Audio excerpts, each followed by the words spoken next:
La sequía continúa azotando a gran parte de los estados del norte del país. ¿Se cuenta con los recursos suficientes para combatirla? ¿Cuáles son los factores que explican la devaluación del peso en las últimas semanas? Quédese con nosotros.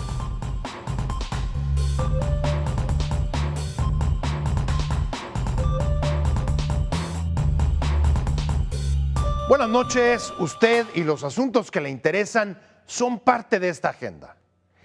Cada día aumentan las advertencias sobre crisis alimentaria, problemas de salud y otras amenazas para las comunidades campesinas afectadas por la peor sequía registrada en el país desde 1941.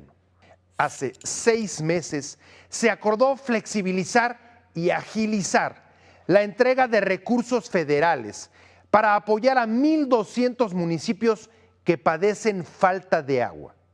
La sequía no estaba incluida en el Fondo Nacional de Desastres, a diferencia de inundaciones o heladas.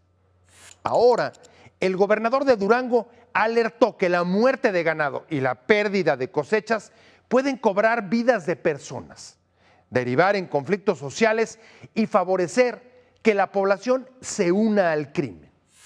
El Congreso quiere elevar la partida destinada a apoyar a los afectados. El gobierno, por su lado, responde que primero es necesario repartir los recursos ya asignados y tener un diagnóstico de la situación. ¿Cuál es entonces la expectativa para los próximos meses? De este tema nos habla Araceli Aranday en el siguiente reportaje. La falta de agua hace estragos en más de la mitad del territorio nacional. Su ausencia la padecen más de 12 millones de mexicanos que habitan las zonas afectadas por la sequía. Porque estábamos muy mal en nuestra comunidad porque no teníamos agua potable, estábamos tomando de donde beben los animales. Este fenómeno no se registraba en el país desde hace 70 años. En julio del 2009 se declaró oficialmente el inicio del fenómeno El Niño, que afectó a todo el mundo. En el caso de México, debido al calentamiento global, provocó una severa reducción de las lluvias durante ese verano, lo que provocó una desertificación en el norte del país. En 3 años, el problema se ha extendido a 22 estados de la República que oficialmente han sido decretados con sequía extrema. De estas entidades, Chihuahua, Coahuila, Durango, San Luis Potosí y Zacatecas se encuentran en situación de emergencia. Por ejemplo, en Zacatecas se han perdido 1 millón de hectáreas, principalmente de cultivos de frijol y maíz. Los efectos de la sequía, señor presidente, desbordan ampliamente la capacidad financiera del Estado e impactan drásticamente la economía familiar zacatecana.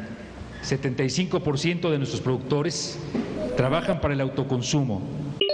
Hasta el cierre del 2011 se reportaron más de 1,200 municipios afectados. Casi medio año después, ese número ha aumentado. El problema con la sequía es la dispersión. Es que tenemos que atender a miles de localidades, tenemos que ver cientos de fuentes de aprovisionamiento a fin de garantizar que no falte el agua y el alimento. Pues hay lugares muy remotos, la Sierra de Chihuahua, la Sierra de Durango, por ejemplo, pues son un ejemplo de la dificultad que tenemos para atenderlas. Los recursos contemplados en el Programa Integral de Atención a la Sequía 2012 tienen el propósito de aminorar el daño en más de 3 millones de hectáreas. El gobierno federal está aplicando un presupuesto de 34,000 millones de pesos para atender a la población afectada y apoyar a los sectores productivos. Esta cifra contempla 22,000 millones otorgados a principios de año a los gobiernos locales. Esta es una cifra que a marzo, abril ya habíamos depositado, meses después todavía no se ha pagado. El llamado es acelerar los trámites al interior de los estados, a todos. Solo hay 3 estados que empezaron los pagos, de acuerdo a los registros que tenemos, reportados por ellos mismos. Solo Baja California Sur, Guerrero y Sonora han comenzado el pago a los agricultores. Además de estos retrasos, el panorama no se vislumbra favorable. La Comisión Nacional del Agua informó que este año las lluvias serán escasas en todo el territorio nacional, por lo que no alcanzarán a minorar los estragos de la sequía.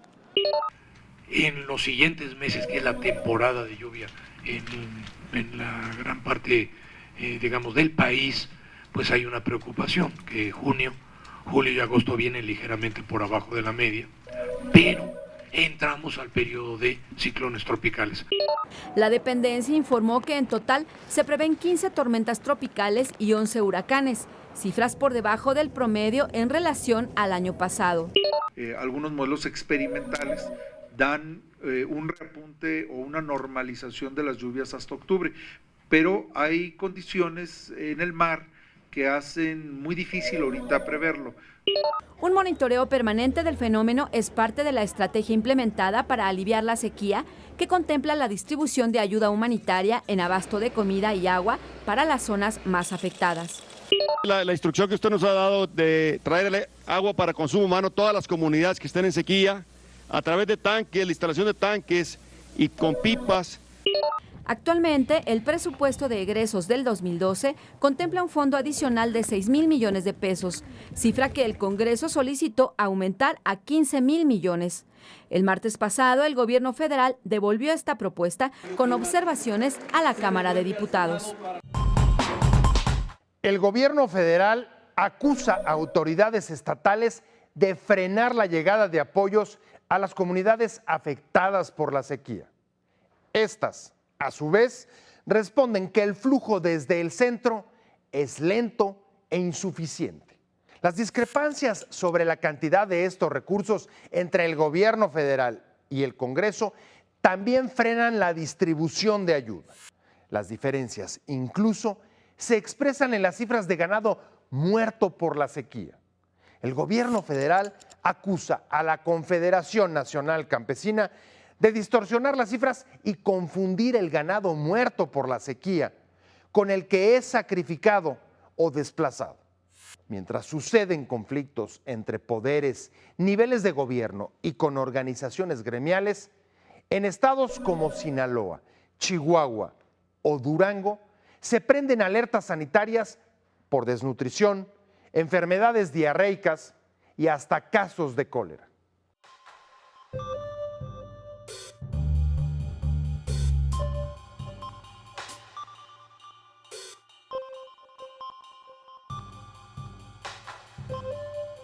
Un año y medio ya de sequía, especialmente en el norte del país. Y los gobiernos de los estados están quejándose de que no llega el recurso, el apoyo del gobierno federal a tiempo ni es suficiente. ¿Qué hay de esto?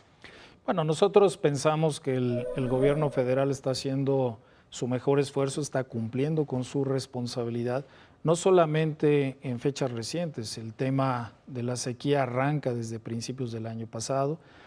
Se han destinado 3,650 millones de pesos en el ejercicio 2011 y en base a un acuerdo del presidente para este año se estableció un fondo de 34,000 millones de pesos que ha crecido en 3,500 millones adicionales este año.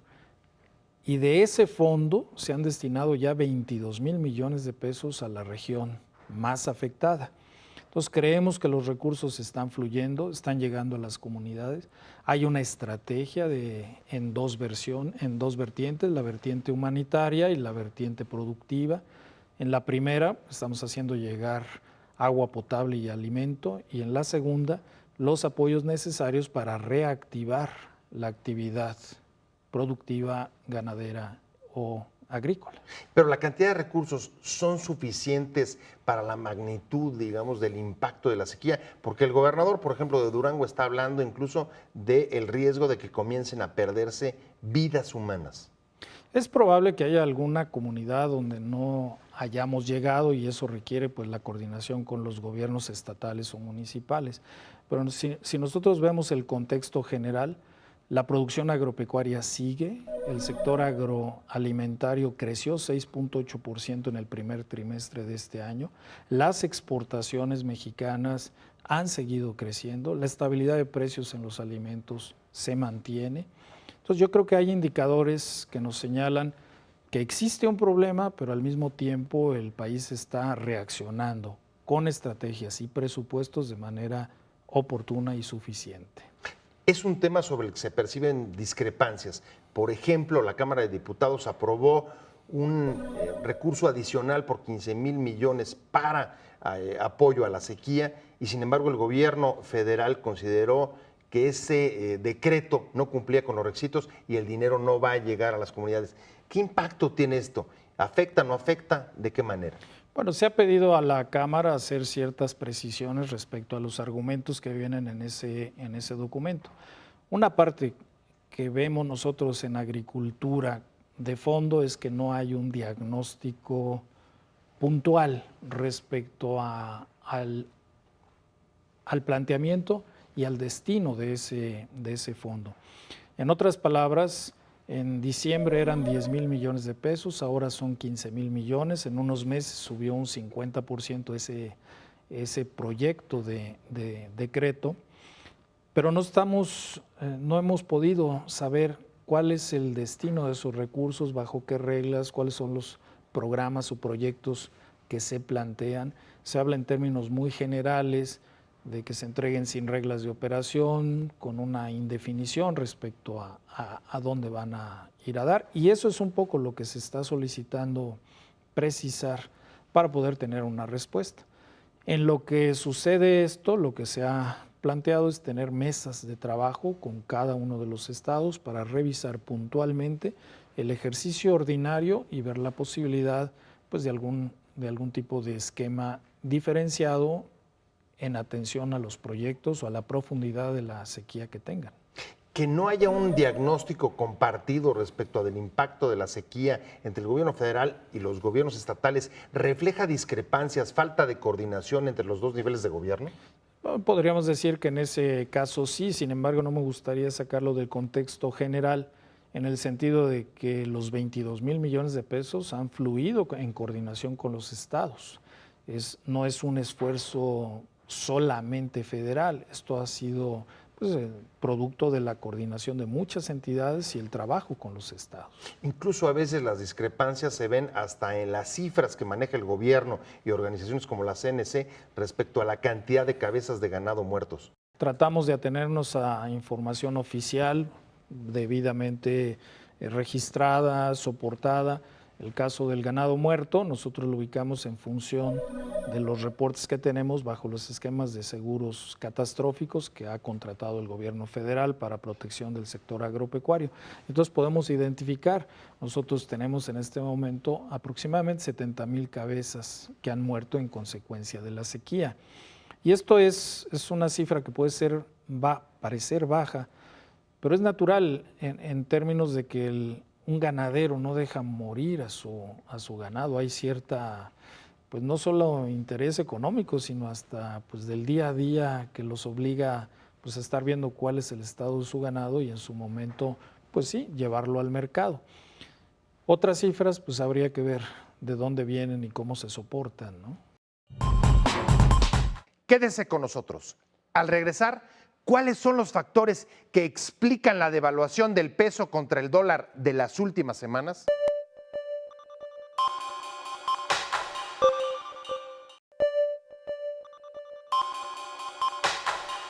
El temor por la devaluación del peso de las últimas semanas y sus efectos sobre la economía mexicana genera incertidumbre dentro del país y en la antesala de las elecciones presidenciales. Pero a diferencia de otras veces, la depreciación no viene de la fuga de capitales como en 1982, cuando se nacionalizó la banca, o del levantamiento zapatista y los asesinatos políticos como en 1994. El consenso hoy de autoridades y especialistas apunta a la aversión al riesgo por el peligro de contagio en Europa. Si Grecia se declara en suspensión de pagos y abandona la zona euro. En este momento, los capitales se refugian en bonos del Tesoro de Estados Unidos. Aunque las mayores causas sean externas, el tipo de cambio es un problema interno porque afecta al comercio exterior y a la inflación. ¿Cómo evolucionará y cuál será su impacto en la economía del país durante los próximos meses? De este asunto nos habla Adrián Díaz en el siguiente reportaje. La depreciación del peso frente al dólar es resultado principalmente de la volatilidad y el nerviosismo generado por la posible salida de Grecia de la eurozona y la débil situación económica de España, Francia, Italia y Portugal.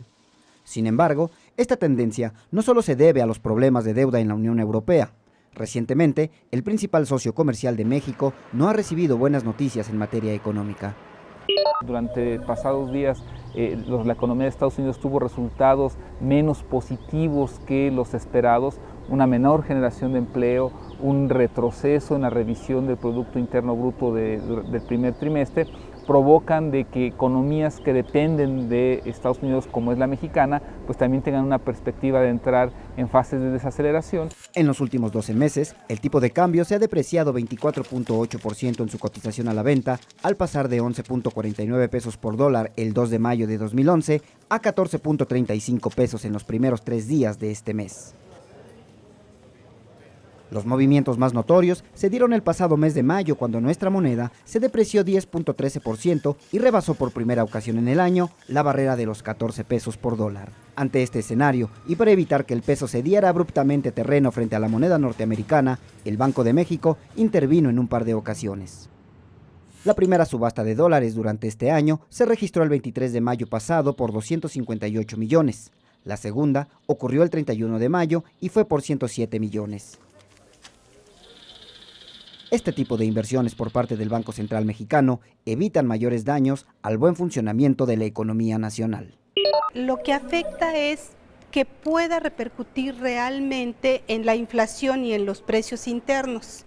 Eso es muy importante y por eso el Banco de México está entrando con subastas y está anunciando, por ejemplo, que tenemos 155,000 millones de dólares en reservas internacionales para enfrentar esta volatilidad. Algunos expertos consideran que la reciente depreciación del peso aún no afecta a la economía nacional. Sin embargo, advierten que si nuestra moneda se mantiene por arriba de los 14.50 pesos por dólar durante los próximos 3 meses o más, los problemas financieros empezarán a tocar la puerta de miles de hogares y empresas mexicanas. No estaría en riesgo el crecimiento económico, lo que sí es que habría más inflación, porque recordemos, México es una economía integrada a la economía americana, y si vemos un tipo de cambio de esta manera, muchos costos de importaciones, que son muchos insumos que utilizan sobre todo la empresa manufacturera en México, puede tener presiones inflacionarias. Como muchas empresas viven en el día con día, sobre todo las medianas que están integradas al sector externo, pueden enfrentar obviamente muchas pérdidas porque no están protegidas. En contraste, otros analistas consideran que el daño por esta volatilidad ya está hecho y acusan al Banco de México de haber tardado demasiado para subastar dólares. Todos los días México paga $1,000 millones en importaciones de materias primas, bienes intermedios o bienes finales. $1,000 millones que en 10 días que han transcurrido de esta especulación se ha convertido en 14,000 millones de pesos más caras las importaciones, sin que hayamos importado un solo clavo más. Se dice que técnicamente el Banco de México interviene cada que ocurra una devaluación del 2%. Lo que ocurre es que en los últimos 11 días hemos tenido una devaluación acumulada de 11%. Si hacemos cuentas, cuando menos debía haber intervenido ya 5 veces. A mediano plazo, el tipo de cambio evolucionará en función, sobre todo, de lo que pase en Europa. De no ocurrir nada extraordinario como la salida de Grecia de la zona euro, nuestra moneda estaría cerrando el año alrededor de los 13.50 pesos por dólar, situación que los economistas califican como positiva y normal.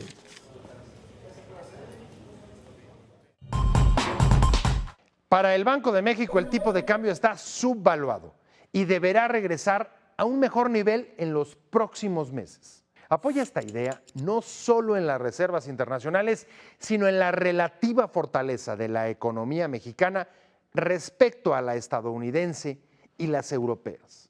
Precisamente, la caída de nuestra moneda se relaciona con datos que en las últimas semanas muestran debilidad en el crecimiento del empleo y la economía de Estados Unidos, país al que van cerca del 90% de las exportaciones no petroleras. Un crecimiento de la Unión Americana menor al esperado afecta la demanda de nuestros productos, aunque el tipo de cambio sea atractivo para nuestros vecinos. En cualquier escenario, la evolución del peso depende de la reactivación económica de Estados Unidos y de cómo evolucione la situación en Europa. El tiempo que tarde en regresar el crecimiento exterior podría convertir la devaluación en un problema interno.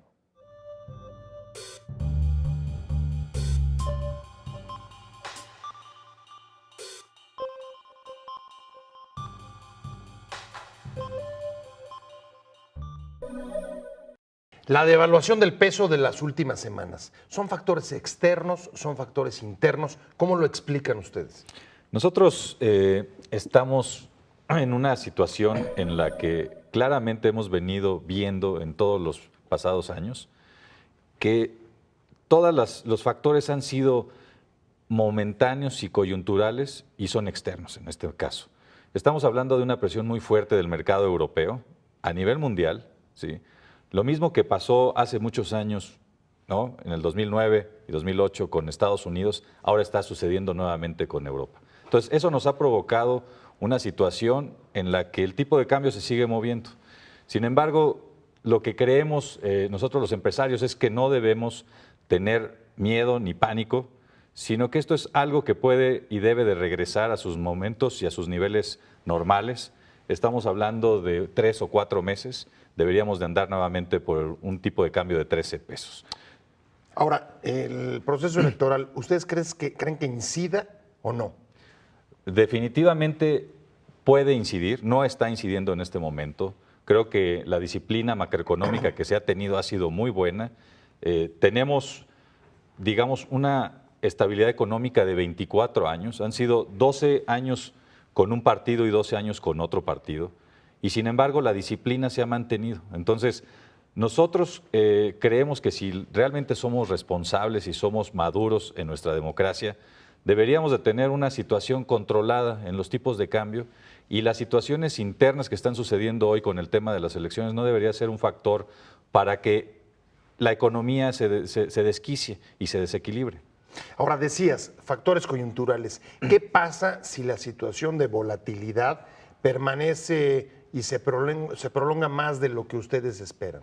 Nosotros calculamos que esto debe regresar a la normalidad en 3 o 4 meses. Si las cosas no llegaran a la normalidad nuevamente en 3 o 4 meses, nos va a causar un problema inflacionario, porque las importaciones se van a encarecer. Entonces, nosotros no queremos un escenario en el que tengamos un tipo de cambio muy barato y después tener problemas de inflación, porque eso nos va a traer problemas económicos en general. Además, hay otro tema. Nosotros, en este momento, no nos sirve tener un tipo de cambio solamente para buscar nuevas exportaciones. El mercado de exportaciones no se abre de un día para otro. Tenemos exportaciones ya muy claras con Estados Unidos. Estados Unidos está funcionando muy bien en el mercado de exportación. Tenemos otros mercados, inclusive China está creciendo, creció de 4.000 a 6.000 millones de dólares. Alemania sigue incrementándose, pero no vamos a cambiar la situación de comercio exterior de México en unos cuantos días. O sea, no hay una sola ventaja de tener un tipo de cambio, digamos, subvaluado, como dice o lo califica el Banco de México. No, definitivamente no. Nosotros debemos de tener una estabilidad macroeconómica, tenemos que tener un tipo de cambio razonable de 13 pesos más o menos por dólar y tenemos que tener un panorama en el que siga habiendo disciplina económica, en el que tengamos todas las cifras macroeconómicas muy bien establecidas y tenemos que empezar a cuidar la parte social, eso sí es importante. Y no hablo de la parte social solamente de la gente, sino también de las empresas.